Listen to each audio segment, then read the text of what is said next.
I'm Jack Schindler, and today I'm going to be talking about antennas, how they work, and the history behind these ingenious inventions. To start off, let's look at an overview of the basic processes behind the antenna. First, the transmitter provides an oscillating signal in the form of a voltage difference. This voltage will cause an alternating current to flow through the antenna from the positive to the negative terminal. Something else important to note is that the alternating current frequency must match the signal frequency in order for the transmitter to effectively encrypt data that can eventually be understood by the receiver. In the second step, the alternating current we just spoke of is going to induce a time-varying electric field. In turn, as we learned from Maxwell's equations in this 303 class, the electric fields induce magnetic fields that are exactly perpendicular to each other. In the third step, we can see that this will cause a propagating three-dimensional wave that radiates outward from the transmitting antenna.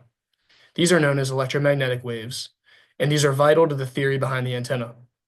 They also radiate outward in all directions at the speed of light, making communication over long distances extremely easy and quick. Next, I will mention that the antenna is designed to match the resonant length of the wave. Effectively, this means that the antenna needs to be as long as the wavelength of the waves being propagated. By having this resonant length, it allows the antenna to optimize energy transmission and reduce losses. In the final step, a receiving antenna arbitrarily far away from the transmitter will have these EM waves passing through it. Essentially, the exact process described will go in reverse order. The electromagnetic waves will induce a current according to the right-hand rule, which will cause an alternating voltage that can be reconstructed back into the original signal. In this slide, I'm going to dig a little deeper into the signal conversion that antennas use to essentially encode information in propagating waves. These graphics also are extremely helpful in understanding how antennas work, so make sure you look at those.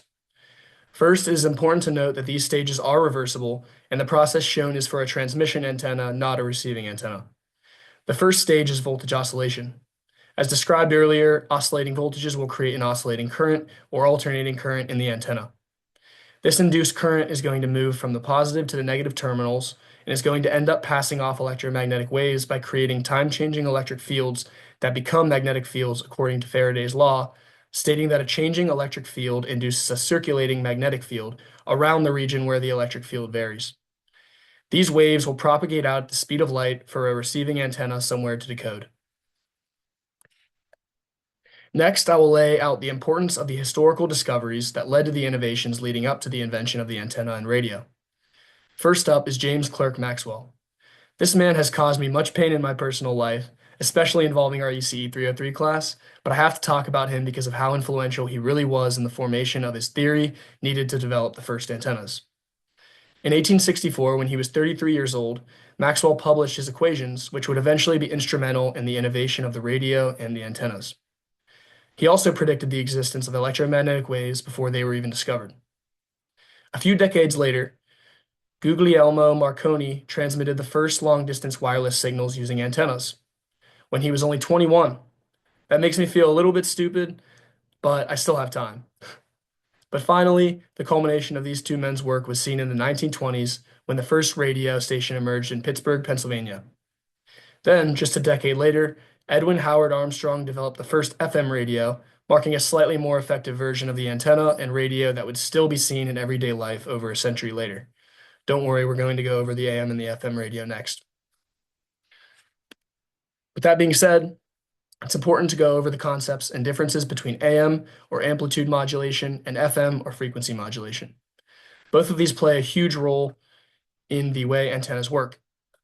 AM radio works in the frequency range of around 530 to 1700 kilohertz, putting it in the medium frequency band.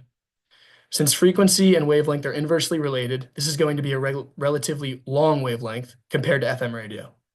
Because of this and the concept of resonance and resonant length, the antenna length will have to be much longer in AM radio for signals to successfully be transmitted and received. On the other hand, FM radio's frequency range is much higher, placing it in the very high frequency band. Again, since wavelength and frequency are inversely related, this will mean a much shorter antenna is needed to satisfy resonance, making FM radio sometimes the much better version for spatial efficiency. In this image, you can see how the waves are modulated and the difference between AM and FM radio. Finally, here are the sources I used to create this presentation. Thanks for listening, and I hope you came away with something you didn't know previously about antennas and radio. Have a great day.